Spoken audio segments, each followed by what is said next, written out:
So good morning, my name is Dianne Hoffman and I am with 102.5 The Vine. So it's a new faith-based radio station that started a little over a year ago here in our valley. So for the FM dial, we're Hemet, San Jacinto, Menifee, Paris, Lake Elsinore, Wildomar, Marietta, Temecula, a little bit into Fallbrook.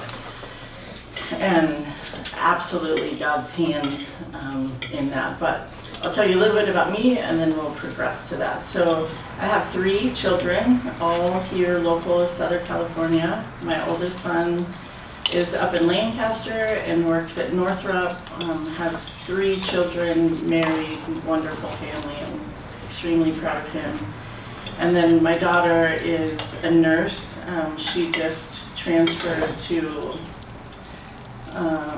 the county hospital. She was at Loma Linda for a long time in ICU and just got an incredible job offer to go to the county of Riverside Hospital, and she's doing some administrative work and then heading up the nurses in the ICU department there. So she has 2 little girls, married and lives in Canyon Lake, and then my youngest son, my free spirit son, has a little girl, lives in Escondido, and is just doing incredible work in finding what his passions are, but he's not a slacker by any means.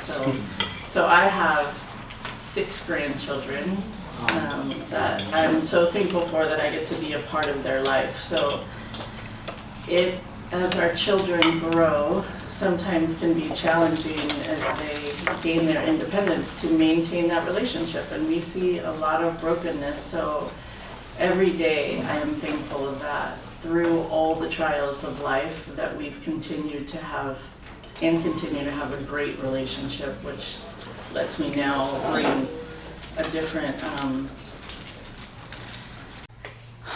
just different characteristics to my grandchildren that my kids didn't see when they were growing up, because we're trying to make it, you know. And now as a grandmother, just a much more relaxed. So thankful for that.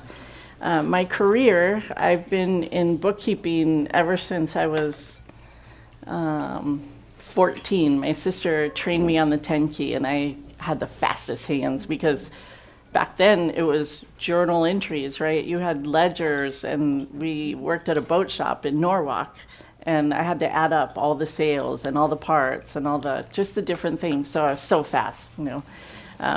But just continued my career in bookkeeping for a long time.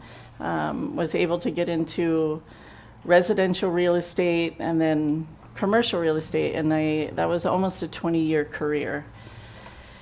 And in the interim of that, went through a pretty nasty lawsuit that had nothing to do with real estate, but when the market crashed, I went to work for a company here in Temecula, doing their books because that's what I knew.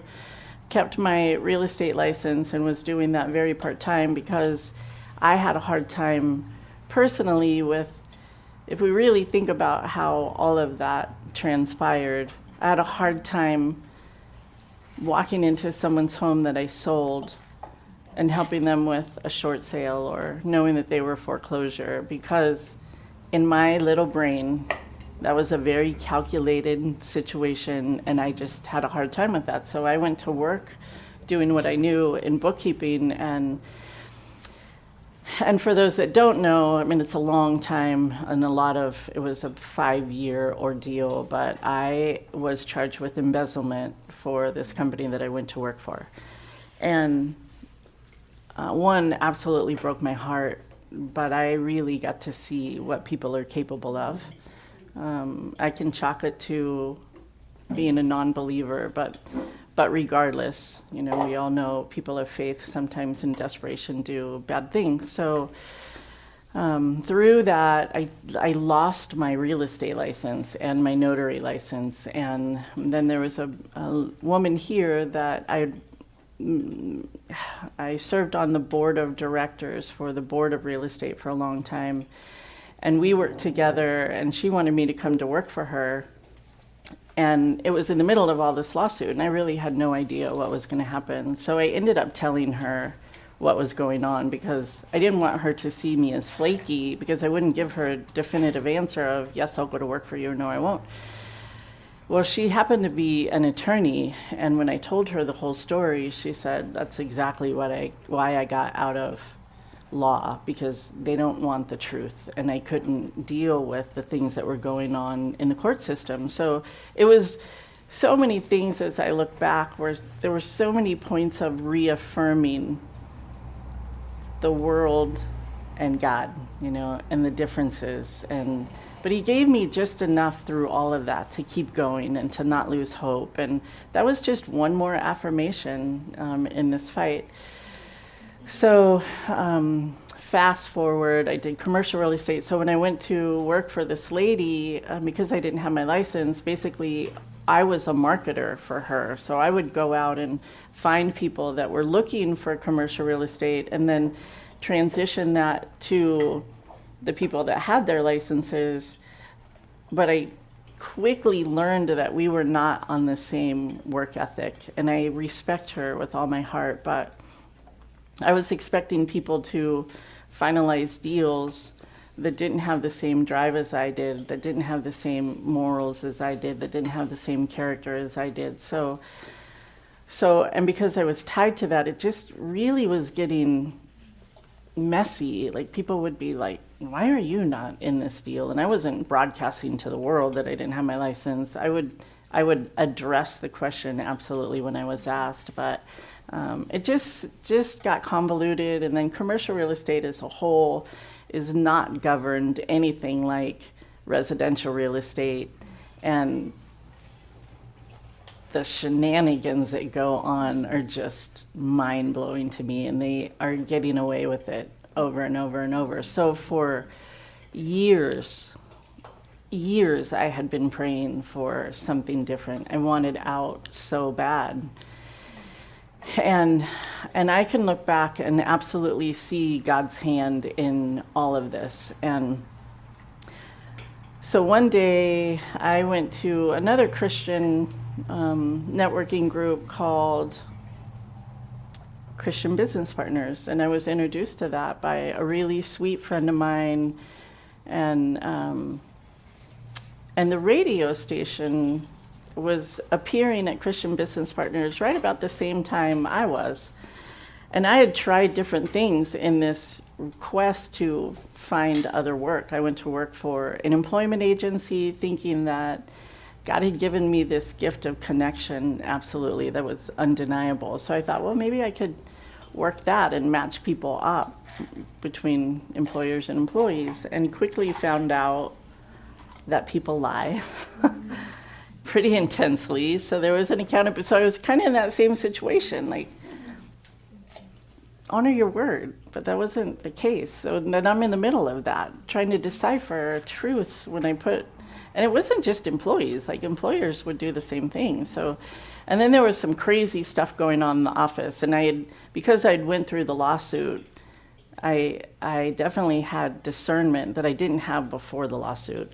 So when I seen what this office caliber was capable of, I thought, nope, I'm not staying here. I'm not going to be drug into this, because I could see the writing on the wall.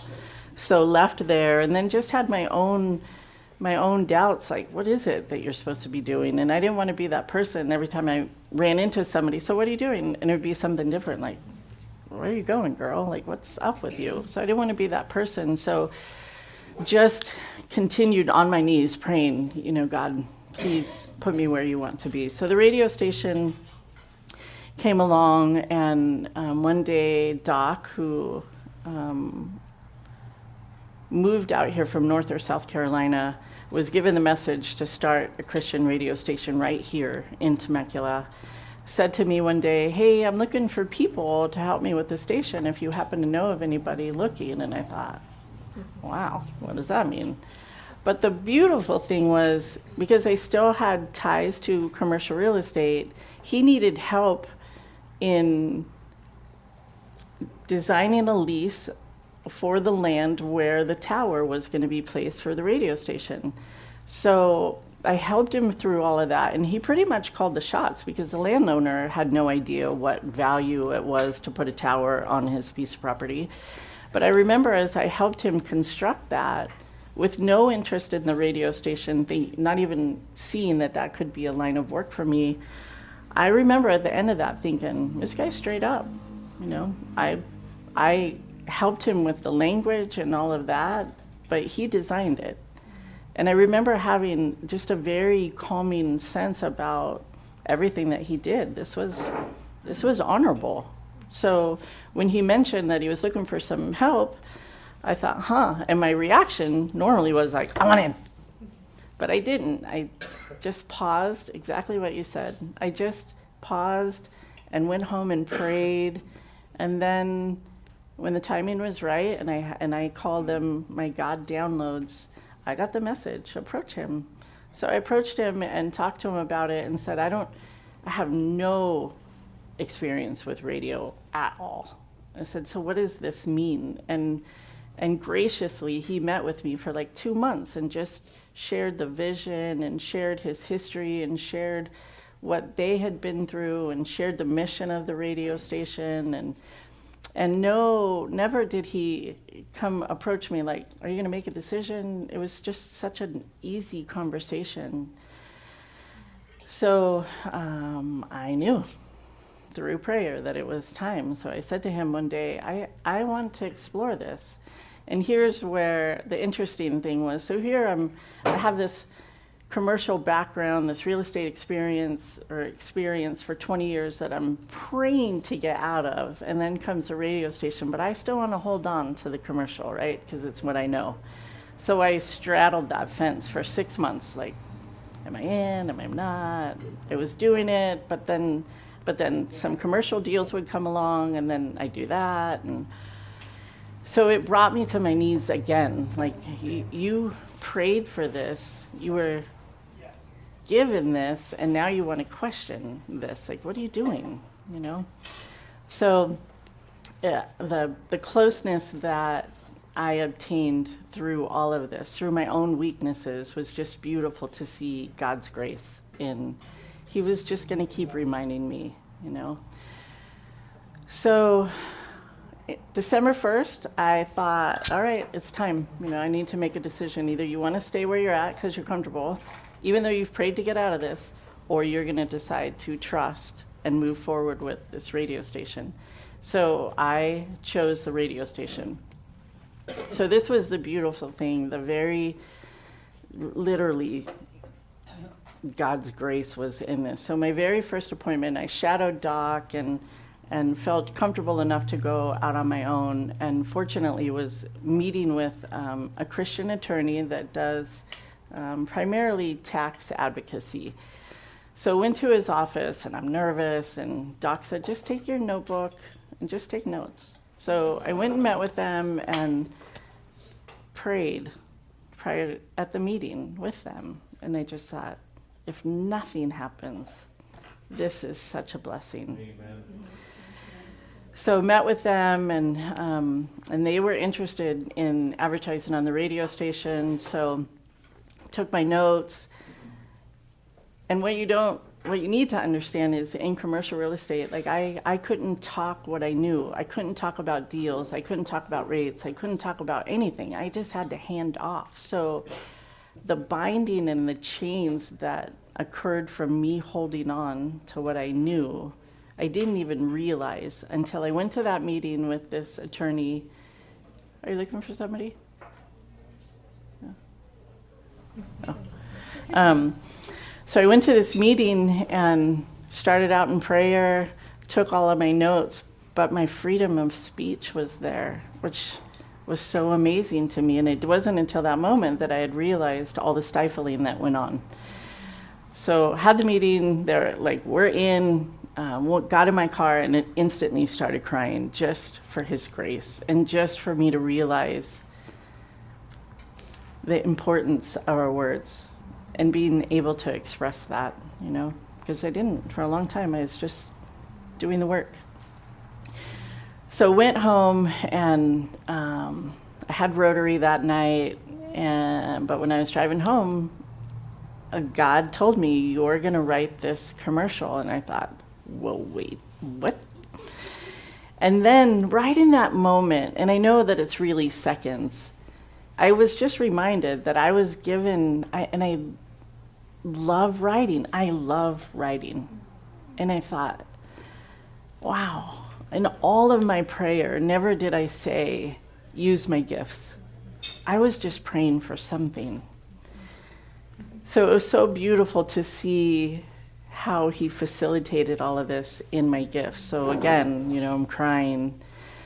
So then I thought, all right, and this was the tendency, because I couldn't do anything on my own in commercial real estate. So got that gift, you're going to write the commercial. So that night I had Rotary. The next day I got my computer and my Bible and my notes, and I was just looking at this going, I never prayed for this, but this is what you've given to me. And it was beautiful. So again, if nothing happens, just for me to have this visual, I'm so rich.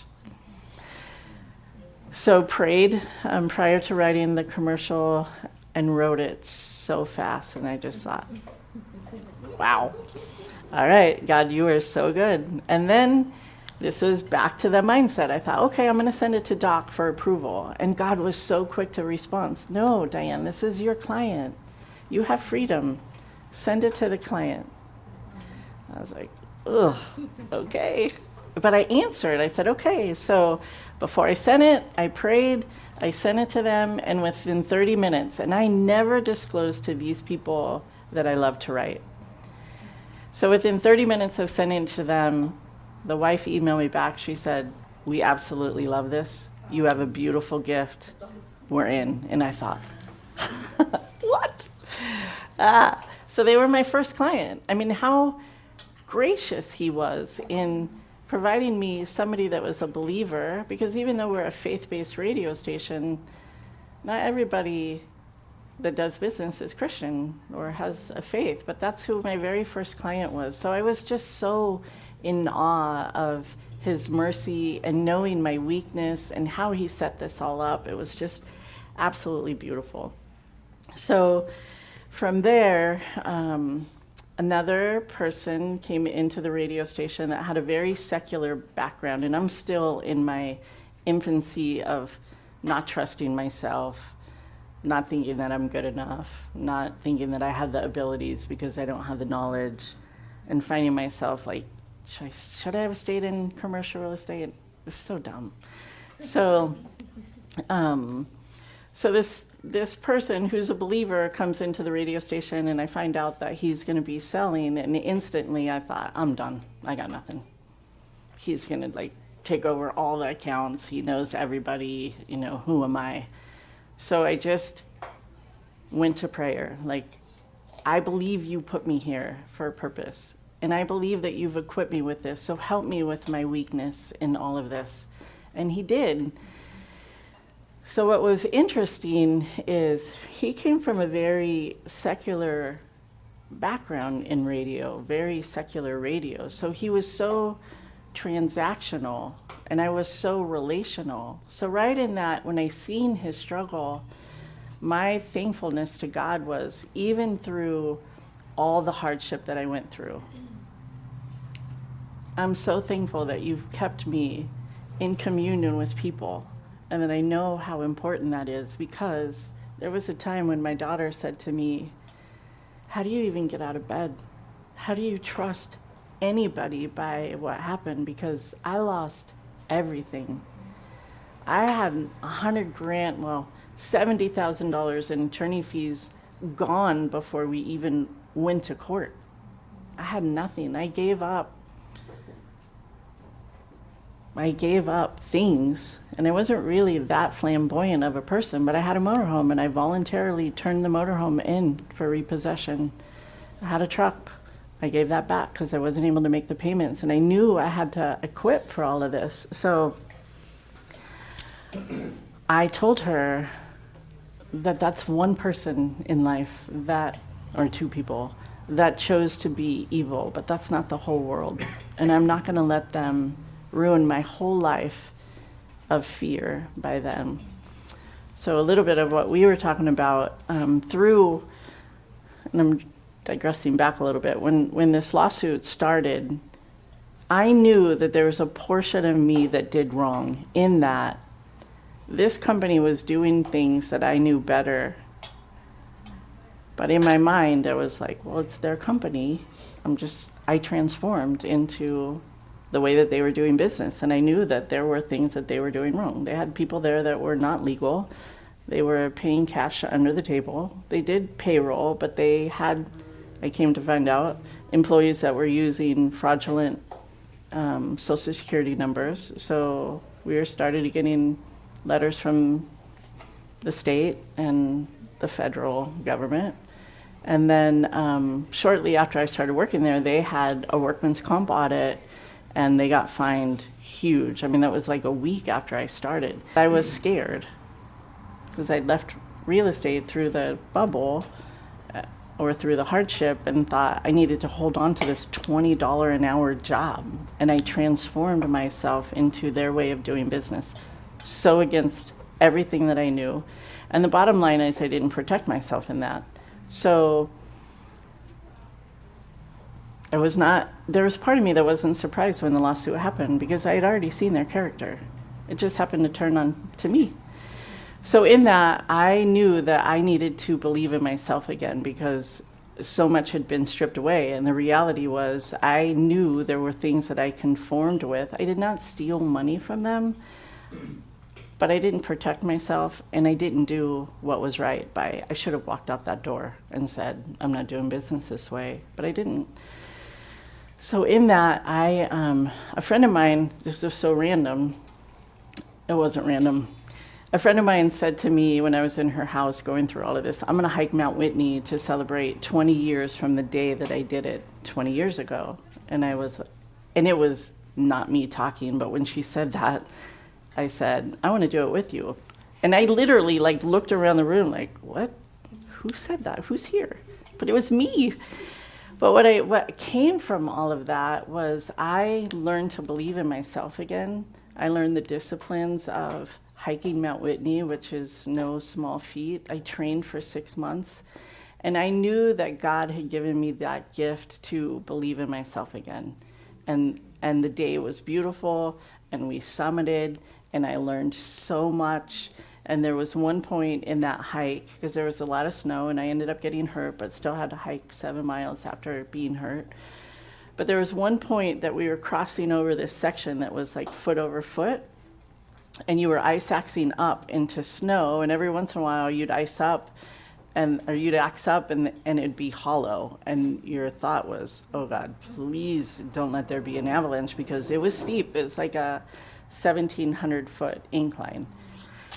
And there was a point where we had to step over this crack that was as high up and as far down and straight down oblivion. And it was just a step. Like, nobody was going to come rescue you. You weren't going to turn around and go the other way. Like, you had to step over that step.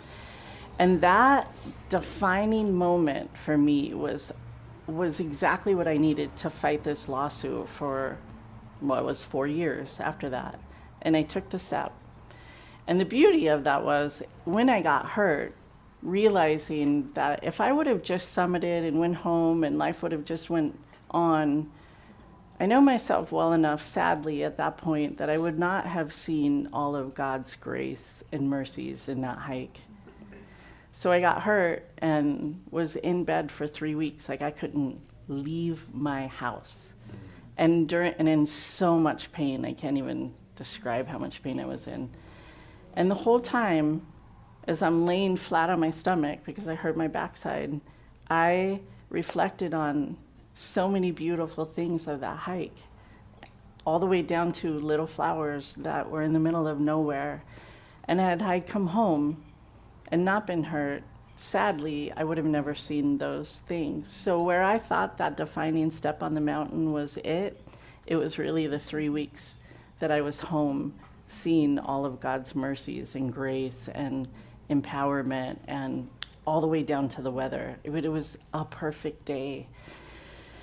So now fast forward to the radio station. So I've been with them almost a year. I technically started right after the radio station came on the air, and now I have the ability to say no to people, where in commercial real estate I was so hungry. Not that I'm hungry now. I'm not hungry now. I am hungry. But I conformed to a degree in real estate too. I mean, people are signing, Willie, you sign a 36-page contract on a lease, and I have no idea who you're doing business with. I don't know how that landlord's going to treat his property, how he's going to treat his tenants, how the property managers are. So there were so many things that were just not aligning for me in my prayer to get out, that when I went to the radio station, I did my first contract. This is no joke. It's 2 sentences. Give us 30 days advance notice if you need to cancel your contract. I'm like, what? Is this real?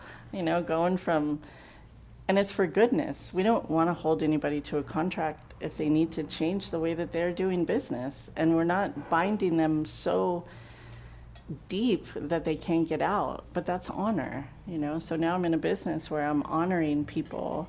Yes, we have a budget, and yes, we have things that we have to do, and we're a nonprofit and all of those things, but it's about honor. So now I get to go out into the community and learn about so many amazing things that are going on that I had no idea that were happening. So whether it's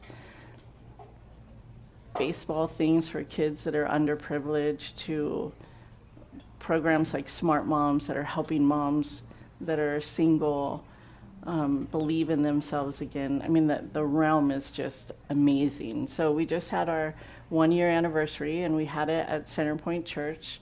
Centerpoint does not own the station, but they're just a huge supporter. We had over 200 people there, and we had some great worship. But the mission of the station is faith, hope, and community.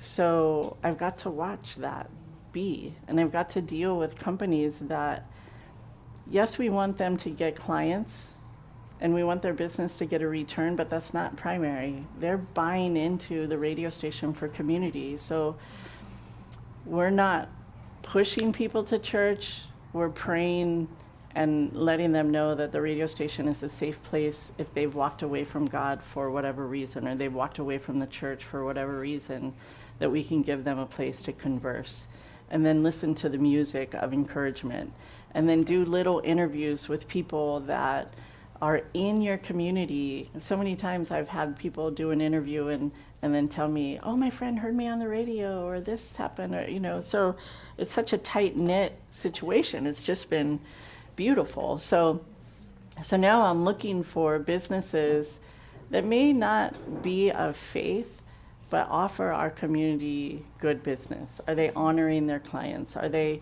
respecting their word? Are they holding to the word? So those introductions are what I'm searching for. But when I meet with someone, I get to say no.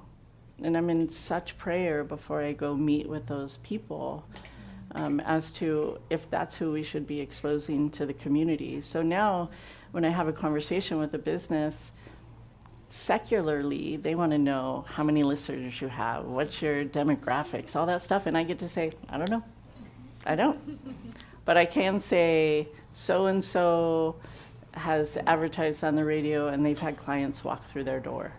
And I've been able to share that somebody came in for service and realized that it wasn't that person's service that they needed, but they referred them to someone else and they prayed with them. So the connection has just been amazing, and to watch God's work in all of this has been incredible. So really the message here is, where are we selling out? Where are we compromising? Because that's not that's not what he's calling us to do. He holds us to a higher standard because we have so much to offer. So it's been a hard lesson, and I realized how ornery I am in that lesson. Like, why do you have to have this repeated over and over and over? But I believe that we all have something to whatever magnitude, that we have to be reminded by God that we're here for a purpose. So the latest has been every day without fail. And I'm not drawing this out of people. As I have conversations with people, they share, I just heard your radio station. I love that radio station. Or I've been listening to your radio station from the beginning. Or it's such a good conversation piece for my little girls because they hear things on the radio and then we can start a conversation. Every single day I have been told something about the radio station that I'm not searching for. And I ask God, like, why is this happening? Why am I hearing this every single day? Of course it's beautiful and I love hearing it. But he reminded me that I still have this part of me that doesn't believe, whether it's in me or whatever. And God gives me this little reminder every day. This is why you're getting up. This is why you're getting dressed. This is why you're going out to. Some days I don't even know where I'm going because somebody needs to hear this message. You just have to keep going.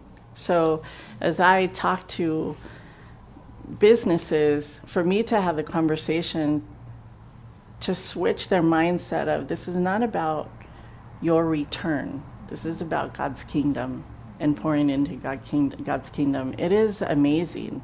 And it's a little bit of work. And sometimes it's just planting a seed because maybe they're not ready to hear that. But then what I see, the other things that I've seen is, yes, we've had clients walk into people's businesses doing business, but then I'll get a call or I'll follow up. You know, has anything transpired? Has anybody walked through your door? And maybe it's not somebody walking through the door, but I'll get, my business is growing so intensely. And I'm like, of course it is. And maybe that person doesn't need the person walking through the door because they need the affirmation. Maybe they just need to see God's goodness, that the business is growing by what they're pouring into. So it's been incredible. So for this, as I prayed about this, when I looked up verses in the Bible that talk about prayer, if I believe Chrome, which I don't, because the Bible is, every portion of the Bible supports prayer. It labels it as 60. I thought, yeah, right, there's more than 60 in there because we have the whole Bible. But it talked about one of the verses that was huge to me in all of this transition was 1 Corinthians 13:13, and now these three remain. And this is what I needed during that time, and this is what I need now, and I believe this is what we all need, is faith, hope, and love. But the greatest is love. And that was what I answered my daughter with, was I love people. And so there's some bad people, but I have to love on them too. And I have to forgive them too. But I don't want my life to be dictated by bad action. That's not who I am. So that's my encouragement to everyone, is just, it's love. And that's what the radio station is sharing with people, is just a safe place to love and supported by community. So I'm so honored that he's using me in this way, and he keeps pruning me and he keeps showing me. And I know until the day that my day is done here, he's going to do that work in me because he loves me. So wherever all of us are, wherever there's maybe struggle or maybe compromise or maybe lack, I'm just encouraging you guys to keep the fight. It's so worth it. He's going to bless it, is whatever you're searching for. But just check, what am I doing? Where am I lacking? Where am I not believing? Or where am I doubting that's causing compromise? So I just encourage you to take that to the Lord and let him work on you. He will. He will. So that's it. That's what I got for you. Yeah.